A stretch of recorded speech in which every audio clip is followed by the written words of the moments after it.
La tragédie de College City. Heavy D and Puff Daddy Celebrity Charity Basketball Game. Le titre est affiché en gras sur toutes les affiches et les sponsors ont appelé l'événement, qui aura lieu le 28 décembre 1991, l'événement à ne surtout pas manquer. Avec des apparitions de certains de vos favoris comme Heavy D, des membres de Run DMC, Joe Deshi, Boyz II Men et bien d'autres, ce fiasco étoilé était vraiment une nuit à retenir, mais malheureusement pour de mauvaises raisons. Ce qui était censé être une nuit pleine de fun s'est rapidement transformé en une véritable catastrophe, avec non pas une mais deux bousculades dues à plusieurs incidents et un accident collectif qui a coûté la vie à de nombreuses personnes, laissant tous les participants confus et traumatisés. Et c'est Diddy qui allait devoir ramasser les morceaux. Salut à tous et bienvenue sur la chaîne qui dévoile la face cachée des célébrités. Aujourd'hui, nous plongeons dans l'univers du drame de College City. Alors si vous êtes nouveau sur la chaîne, n'oubliez pas de vous abonner et d'activer la cloche de notification pour ne manquer aucune de nos prochaines vidéos. Cela fait officiellement plus d'un an que 10 personnes ont été tuées et de nombreuses autres blessées lors du bain de foule d'Astroworld qui a eu lieu le 5 novembre 2021 à Houston, au Texas. Travis Scott, le rappeur autotuné préféré de tous, et je dis bien de tous, a été pris au piège dans une gigantesque tempête infernale lorsqu'il a organisé son événement annuel Astroworld. L'événement a entraîné des morts, incluant des enfants, et lui a valu un procès de 10 milliards de dollars après qu'une foule de près de 50 000 personnes ait été prise dans une piscine à vagues humaine, mais sans eau. Comme pour toute catastrophe de masse, de nombreuses spéculations autour de cet incident tragique ont commencé à circuler et tous les doigts se sont finalement pointés vers Travis. La tragédie n'en est pas moins tragique, mais ce n'est pas la première fois qu'un rappeur ou des rappeurs se retrouvent impliqués dans une catastrophe de ce genre. En effet, 30 ans avant Astroworld, il y a eu le Diddy's Deadly Stampede, également connu sous le nom de College City Tragedy, où des participants à l'événement ont été tués et des dizaines de personnes blessées. Ce sera d'ailleurs bientôt l'anniversaire de l'incident inexplicable de College City, où 9 personnes ont perdu la vie. Les gens voulaient juste voir leur star préférée se prendre pour Kobe le temps d'une soirée lors de ce qui était annoncé comme le Heavy D and Puff Daddy Celebrity Charity Basketball Game. Des étudiants, des mères avec leurs enfants et des fans de sport se sont tenus pendant des heures devant le gymnase de College City afin de pénétrer à l'intérieur du bâtiment principal, impatients de voir les célébrités et les nombreux invités qui allaient être présents. L'air frais de New York mélangé à l'excitation de milliers de personnes promettait une soirée géniale.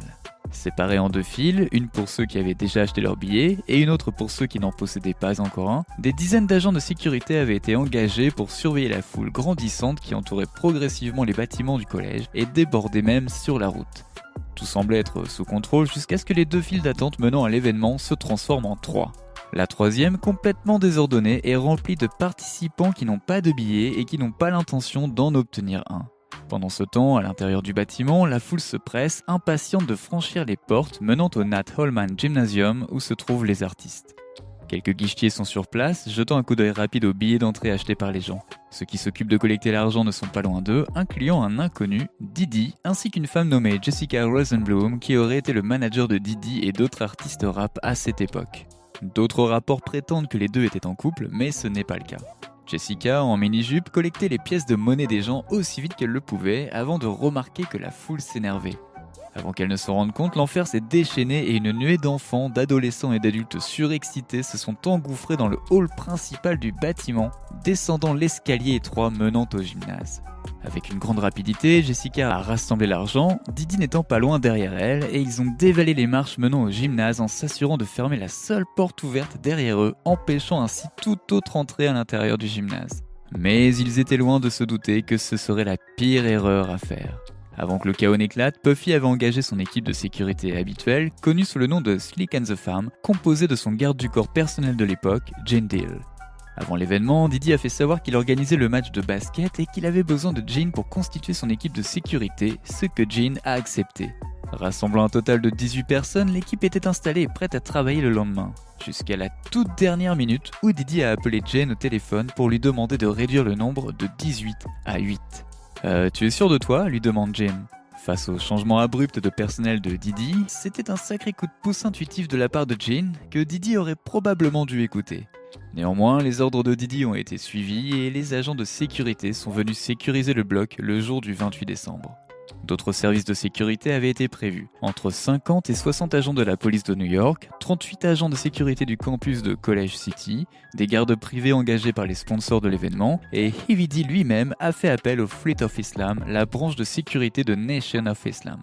Les gens faisaient la queue depuis des heures, certains depuis 2 heures du matin, jusqu'à l'horaire de l'événement planifié à 18 heures qui ne commencerait que plusieurs heures après.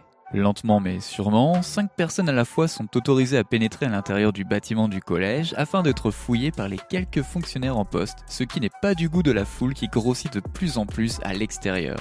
La foule s'agace et devient indisciplinée de minute en minute, de plus en plus de gens se présentent, mais seulement moins de 2000 billets ont été vendus alors que le gymnase possède une capacité d'environ 2750 personnes seulement. Pourtant, plus de 5000 personnes se sont présentées afin d'essayer d'obtenir les 1700 billets vendus à l'entrée principale. Il est 19h et avec des milliers de personnes attendant toujours à l'extérieur, la tension atteint son point d'ébullition, mais pas avant que le maître de cérémonie lui-même, LL Cool J, ne traverse la foule et pénètre à l'intérieur du bâtiment, suivi du champion de boxe lui-même, Mike Tyson. Inutile de dire que les gens sont devenus fous en voyant ça. Les gens poussaient et se bousculaient pour faire avancer par tous les moyens la file d'attente. C'est à ce moment-là que le manager de Diddy a saisi les plateaux qu'ils utilisaient pour cacher l'argent et a pris la fuite en s'assurant de fermer la seule porte menant au gymnase, bien que 3 autres portes se trouvaient juste à côté et qui n'ont jamais été ouvertes pour une raison inconnue. À l'intérieur du gymnase, l'ambiance était totalement différente. Fun, décontractée, bon enfant et ordonnée. Tout le contraire de ce que l'on pouvait voir à l'extérieur. Les artistes s'échauffent avant le début du match, des séances photos ont lieu et plus de la moitié des gradins n'ont pas encore été remplis. Le jeune Dame Dash était également présent et heureusement on l'avait laissé entrer dans le gymnase un peu plus tôt. Cependant, à l'extérieur des portes, le chaos était total. Une fois que la porte vers laquelle Jessica Rosenblum s'était précipitée a été fermée, l'espace étroit menant aux portes s'est immédiatement rempli de gens si serrés et compacts que la seule manière de décrire la scène serait de la comparer à une boîte de sardines. Les gens étaient les uns derrière les autres, membres contre membres, sans aucune place pour tourner la tête de gauche à droite. Des témoins affirment même qu'ils étaient tellement serrés que leurs pieds ne touchaient même plus le sol à un moment donné. À l'intérieur, les gens passaient un agréable moment, ils ne se rendaient pas compte qu'à quelques mètres de là, la foule qui se trouvait en bas des marches luttait pour sa vie. Il n'y avait nulle part où aller pour ces gens et aucune façon de bouger, tandis que les gens derrière eux continuaient à se frayer un chemin, ignorant que ceux qui se trouvaient en bas des marches s'évanouissaient, lentement écrasés par la mort. 15 minutes passent et tout le monde ignore encore ce qui se passe vraiment. Alors que le match bat son plein, les gardes de sécurité à l'intérieur du gymnase, après avoir réalisé ce qui se passait, n'ont pas réussi à ouvrir les portes de l'entrée principale du gymnase afin de relâcher la pression de la foule contre ces mêmes portes. Mais malheureusement, ces portes étaient censées s'ouvrir vers l'extérieur en direction de la foule et non pas vers l'intérieur en direction du gymnase. Heureusement, Jen Deal et son équipe ont repéré le bâtiment à l'avance et ont trouvé plusieurs sorties vers lesquelles ils se sont précipités afin d'ouvrir ces portes, permettant ainsi à la foule d'entrer et de soulager un peu la pression. Les portes principales ont fini par s'ouvrir et les corps, dont certains étaient empilés les uns sur les autres, ont été tirés à l'intérieur du gymnase et transportés sur le côté. Avant que quiconque n'ait pris conscience de l'ampleur de ce qui s'était vraiment passé, une annonce a été diffusée par l'interphone, annulant le reste du match et informant les spectateurs que 3 personnes étaient mortes.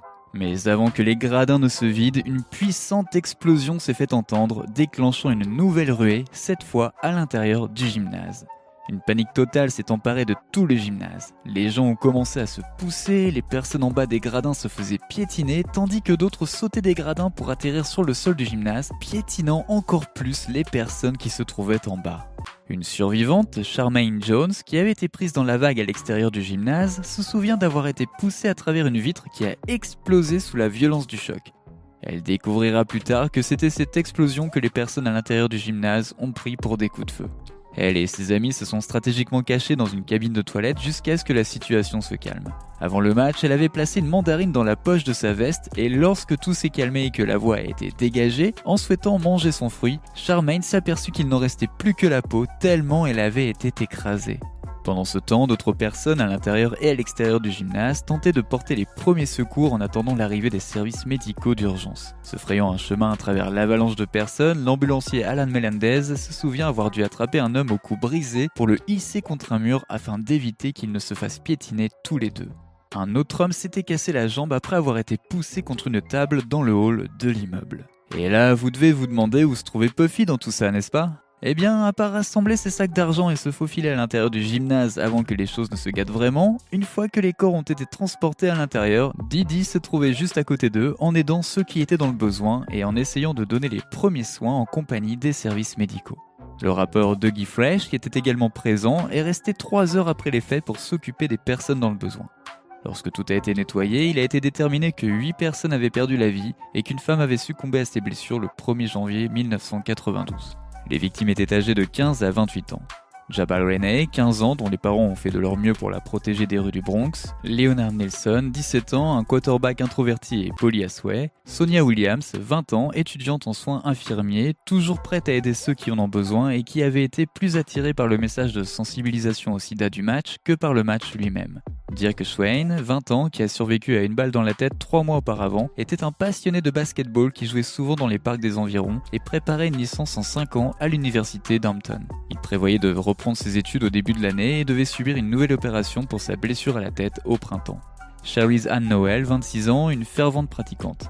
Yule Dagan, 24 ans, un jeune diacre tranquille, aimant le sport, qui avait été actif dans un mouvement de jeunesse évangélique, partageant souvent la parole de Dieu avec les autres. Darren Brown, 29 ans, un père dévoué à sa fille Brittany, dont la mère est morte pendant l'accouchement. Il était en train de jouer avec son bébé lorsqu'un de ses amis est passé et l'a convaincu d'aller voir le match. Il avait également fait partie de l'équipe de tournée de l'un des artistes vedettes de l'événement, Nice and Smooth, qui était également présent à l'événement. Puis il y a eu Dawn McCain, 20 ans, qui a été placé sous assistance respiratoire, mais qui est décédé à l'hôpital après que sa famille ait décidé de le débrancher. Ces 9 vies avaient été impitoyablement emportées à cause de l'asphyxie provoquée par le mouvement de foule.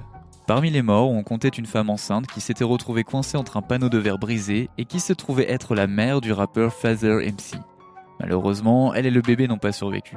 L'administration de l'ancien maire de New York, David Dinkins, a publié un rapport à la suite de la tragédie. 67 pages intitulées « Un manquement à l'obligation de rendre des comptes » qui impute à Heavy D et à Puffy la responsabilité d'une sécurité insuffisante et à Puffy en particulier celle de déléguer des responsabilités à des personnes trop inexpérimentées pour gérer un tel événement. Didi, Heavy D, College City et d'autres ont été frappés par des procès successifs qui se chiffrent en millions. Didi a fini par payer environ 750 000 $ pour régler le dernier procès qui s'est déroulé en l'an 2000, tandis que la ville, Heavy et une société de sécurité ont payé le reste. Le juge impliqué dans l'affaire, Luigi Benza, a déclaré: il ne faut pas être Einstein pour savoir que les jeunes qui assistent à un concert de rap et qui ont payé jusqu'à 20 $ le billet seraient surexcités et pas faciles à contrôler s'ils ne réussissaient pas à obtenir l'entrée à l'événement qui avait été surmédiatisé. Dans les grandes lignes, il a été déterminé que de multiples facteurs étaient en cause. Le manque de sécurité, les protocoles inappropriés, la réponse terne de la police de New York et son hésitation à entrer dans le bâtiment même après que les appels au 911 aient été passés. En fait, ils ont même été filmés en train d'annuler des appels alors qu'ils patrouillaient dans les rues dans des fourgonnettes afin d'arrêter la foule insouciante qui envahissait les routes et ont ignoré l'appel des promoteurs à réparer les erreurs commises cette nuit-là. La cause de ce tragique incident repose également sur la foule impatiente qui était bien trop concentrée sur ses propres besoins plutôt que de se soucier des vies qui se trouvaient en bas des escaliers. L'appareil photo de Darren Brown, qu'il avait apporté dans l'espoir de capturer des souvenirs sur pellicule, reste encore introuvable. Des chaussures ont été volées et une veste et un sac à main appartenant à une femme évanouie sous la pile de corps avaient également disparu. Depuis l'incident, Didi a exprimé de profonds remords et des regrets douloureux, insistant sur le fait qu'il était bien plus préoccupé par le sort des victimes que par son propre profit. D'un autre côté, les gens n'ont pas hésité à souligner les failles de son témoignage. Un témoin a déclaré l'avoir vu avec une femme que nous connaissons maintenant sous le nom de Jessica Rosenblum s'éloigner du guichet de la vente de billets vers 19h, Puff tenant de gros sacs d'argent dans ses bras. Didi a gagné 25 000 $ grâce à l'événement, qui ont été remis à la mairie de New York jusqu'à ce qu'une enquête plus approfondie soit menée. Bien qu'il ait engagé sa propre équipe de sécurité, il a quand même menti aux responsables du College City of New York sur l'obtention d'une assurance couvrant les accidents lors de l'événement et a menti sur la survente des billets tout en sous-estimant la nécessité de faire appel à une sécurité plus importante. Pour aggraver les choses, aucun organisme de bienfaisance lié à l'événement n'a jamais été trouvé. Autrefois simple promoteur débutant sa carrière dans le monde de la musique, Didi était désormais connu dans les médias comme le méchant de la tragédie du rap. Et à l'instar de Travis Scott, il faisait profil bas dans la presse. Le College City a accueilli des matchs de basket de célébrités dans le passé et n'a jamais eu de problème. Désormais officiellement viré d'Uptown, cela n'a pas empêché Diddy de construire son empire en faisant fi de la controverse entourant son label Bad Boy, qui l'a propulsé dans le rôle de Puff Daddy, qui a pris le dessus à la fin des années 90, et le Diddy que nous connaissons tous aujourd'hui. Cependant, en cette effrayante soirée du 28 décembre 1991, il était un promoteur inexpérimenté qui avait tout simplement perdu la tête. Voici ce qu'il explique encore aujourd'hui. College City est une chose à laquelle je fais face chaque jour de ma vie. Mais les choses auxquelles je fais face ne peuvent en aucun cas se mesurer à la douleur que les familles doivent affronter. Je prie simplement chaque jour pour les familles et les enfants qui ont perdu la vie lors de cet événement. Le College City Stampede est un souvenir perdu depuis longtemps, oublié dans les limbes des médias. Aujourd'hui, nombreux sont ceux qui ne savent même pas qu'un tel événement s'est produit. C'est pour cette raison que nous avons abordé ce sujet aujourd'hui afin de garder ce souvenir vivant et honorer les noms des 9 vies qui ont été perdues ce jour-là. Et vous connaissiez la tragédie de College City ? N'oubliez pas de laisser des commentaires pour partager avec nous votre avis et opinions sur toute cette histoire et peut-être nous apporter des idées neuves sur tout ça. N'oubliez pas de cliquer sur le bouton d'abonnement pour rester à jour sur toutes nos vidéos. À bientôt !